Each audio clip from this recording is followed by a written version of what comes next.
सम्पूर्ण साथीहरूलाई वेलकम छ हाम्रो एजुकेसन नेपाल युट्युब च्यानलमा। आज चाहिँ हामी बिबिएस 4th इयरको बिजनेस रिसर्च मेथडको बारेमा अब इक्जाम आउन 7 दिन मात्र बाँकी रहेको छ साथीहरू।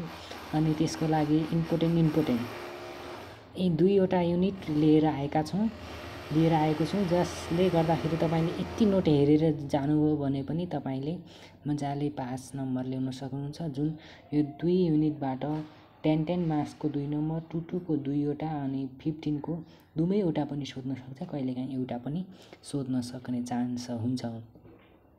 साथीहरू, अब हामी आज 28 गते भइहाल्यो होइन, आइतबार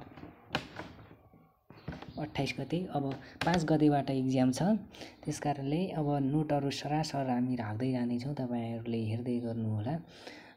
बिजनेस रिसर्च मेथडको युनिट 1 इन्ट्रोडक्सनको बारेमा चर्चा गर्दैछौँ। अब साइन्टिफिक रिसर्च भनेको के हो त? साइन्टिफिक भनेको वैज्ञानिक अनुसन्धान हो, रिसर्च भनेको अनुसन्धान हो। वैज्ञानिक अनुसन्धान भनेको प्राकृतिक गतिविधिमाथि गरिएको एउटा त्यस्तो अनुसन्धान विधि हो जुन व्यवस्थित, नियन्त्रित, अनुभवपूर्ण, समालोचनात्मक, स्थापित सिद्धान्त र परिकल्पनात्मक आधारित हुन्छ। अब समालोचनात्मक भनेको आलोचना गर्न मिल्ने होइन, अनुभवपूर्ण, अनुभव भएको, अनि नियन्त्रण गर्न, अब जुन व्यवस्थितलाई नियन्त्रण गर्न सक्ने परिकल्पनामा आधारित हुन्छ भनिएको छ। यो साइन्टिफिक रिसर्चको बारेमा यति बुझ्दा हुन्छ, किनकि अब इक्जाम आउन थोरै छ, हामी अहिले धेरै पढ्न पनि सक्दैनौँ साथीहरू। अब इम्पोर्टेन्ट एक लाइन हामीलाई त्यसको कन्सेप्ट अब थाहा भयो भनेपछि तपाईँहरूलाई मिलाएर लेख्दाखेरि पनि नम्बर आउँछ, यसमा त्यस्तो गाह्रो हुँदैन साइन्टिफिक रिसर्चको बारेमा। अब हामी समूह अध्ययन, इथनोग्राफ भनेको के हो अथवा समूह अध्ययन भनेको के हो? समूह अध्ययन भन्नाले विशेष गरी सामाजिक अनुसन्धानको क्षेत्रमा अध्ययन गर्दा विभिन्न विशेषता भएका समूहको नजिकबाट मूल्याङ्कन गर्ने, तिनीहरूको सामाजिक सांस्कृतिक पक्षहरूको अध्ययन गर्ने कार्यलाई जनाउँछ। अब अर्को छ म्यानेजमेन्ट रिसर्च भनेको के हो? अब व्यवस्थापन अनुसन्धान भनेको के हो साथीहरू? अब म्यानेजमेन्ट भनेको तपाईँलाई थाहा भएकै कुरा हो, रिसर्च भनेको अनुसन्धान हो होइन। अब व्यवस्थापन अनुसन्धान भनेको उपयुक्त र वस्तुगत प्रक्रियाबाट तथ्याङ्कको सङ्कलन गर्न, अभिलेख राख्ने र विश्लेषण गर्ने कार्य हो, जसले संस्थाको निर्णय गर्ने कार्यमा सहयोग पुर्याउँछ। एक्सन रिसर्च भनेको कार्य अनुसन्धान हो होइन। कार्य अनुसन्धान भन्नाले व्यावहारिक ज्ञानका नवीनतम समस्याहरूलाई समाधान गर्नको लागि आयतपूर्ण धारणा, कल्याण र गलत विचारलाई पूर्ण रूपमा हटाउने कार्यलाई जनाउँछ। अब हामीले यो 2 मार्क्समा सोध्ने हो, अनि 2 मार्क्समा सोद्धाखेरि यति लेख्नुपर्छ भने अब difference between basic and applied research. आधारभूत अनुसन्धान र व्यावहारिक अनुसन्धान बीचका दुई प्रमुख भिन्नताहरू यस प्रकार छन्। आधारभूत अनुसन्धान बेसिक रिसर्च, ज्ञान सिर्जनाका लागि ज्ञानको सङ्कलन नै आधारभूत रिसर्च हो भनेपछि निश्चित समाधानको खोज्ने उद्देश्यले गरेको अनुसन्धान नै के हो?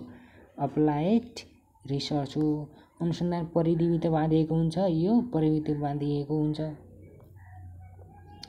यो समयको परिमिति, यो समयको परिधि बाँधिएको हुन्छ होइन, दुइटै परिधिमा समयमा बाँधिएको हुन्छ।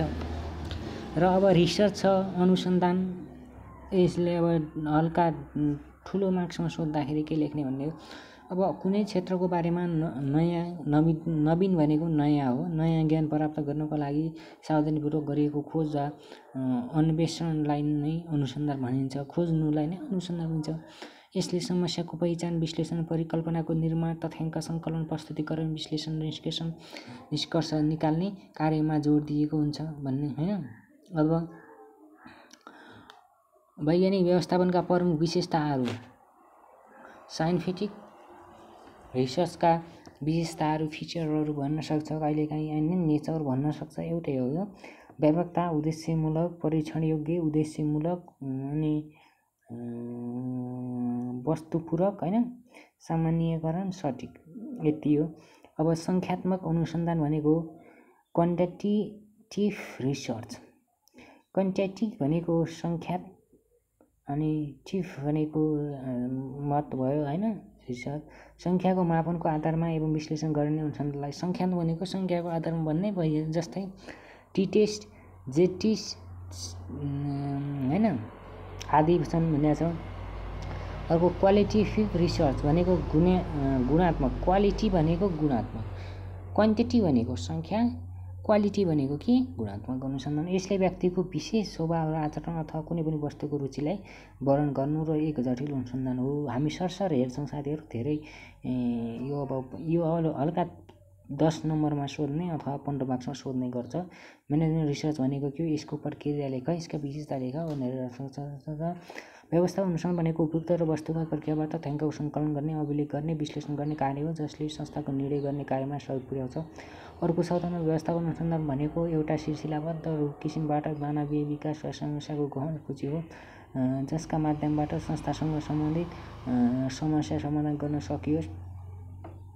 व्यवस्थापनलाई सहज र द्रुत निर्णय गर्न, विधिको विकास गर्न, व्यवस्था प्रयास गर्न र सम्बन्धित गर्न सकियोस्। रिसर्च भनेको के हो, अनुसन्धान कुनै क्षेत्रको बारेमा नवीन प्राप्त भएको समाधान पूरा गरेको खोज अनुसन्धान भनिन्छ। अनुसन्धान अध्ययन र विश्लेषण खोजी गर्ने हो। यो तपाईँहरूले लेखिहाल्नुहुन्छ होइन, स्क्रिनसट गर्ने, मजाले लेख्ने, पढ्ने।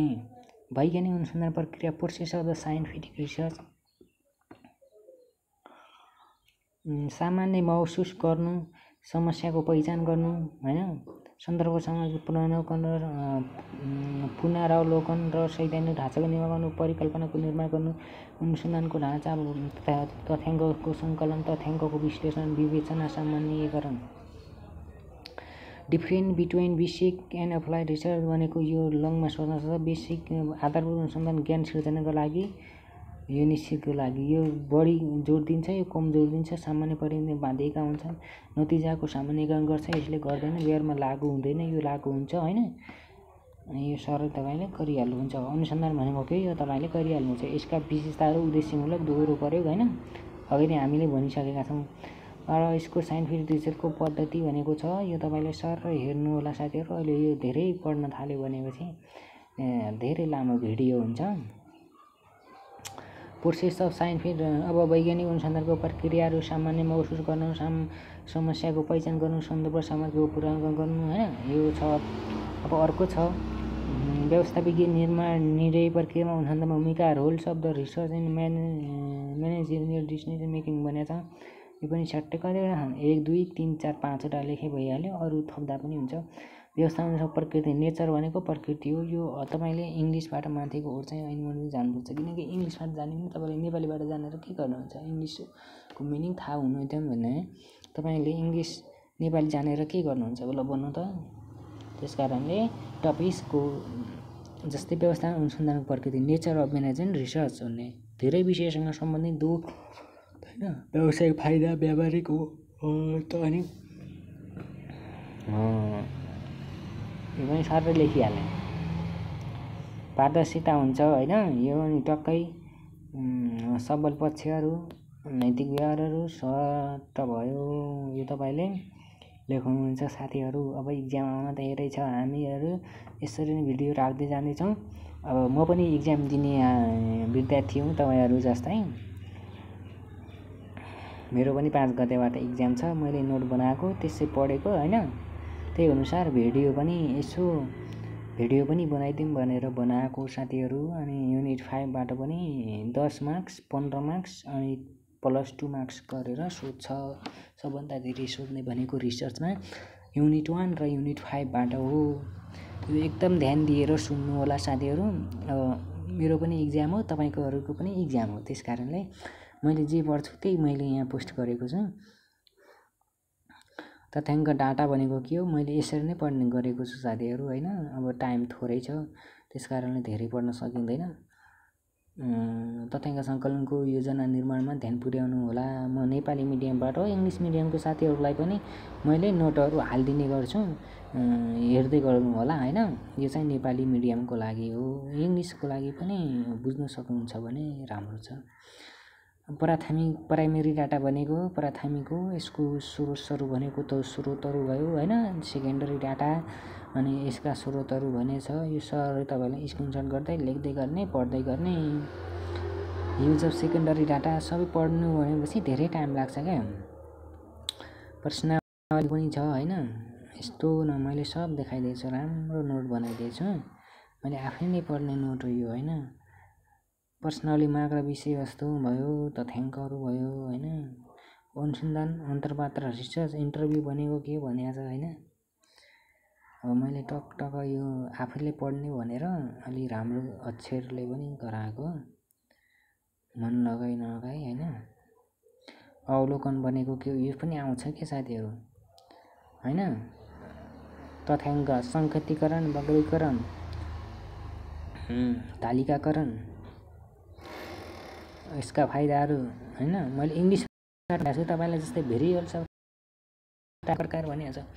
इङ्ग्लिस मिडियमको लागि पनि भइहाल्यो नि त। अब तपाईँले सामान्य तालिका भनेको अब नर्मल ट्रिपल भन्न सकिन्छ होइन। जटिल तालिका भनेको के हार्ड भयो होइन।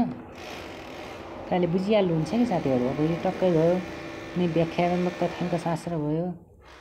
अहिले यहाँ बाढ सडकमा आज यो कीर्तिपुर सडकमा बाटो बन्दैछ, त्यस कारण साउन्ड आइरहेछ।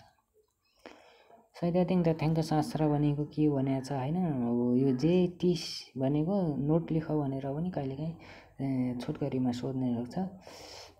यो पनि जान्न राम्रो इच्छा। अब यो विचरण विश्लेषण भनेको यो भनेको के भनेर छोटकरीमा लेख, टिप्पणी लेख भनेर 5 नम्बरका 2-2वटा दिएर 10 नम्बरमा सोध्न सक्छ र साथीहरू। यसको बारेमा पनि तपाईँहरूले टक्क मैले राम्रो बुझिने अक्षरले लेखिदिएको छु, यो पनि पढ्दै गर्नु होला।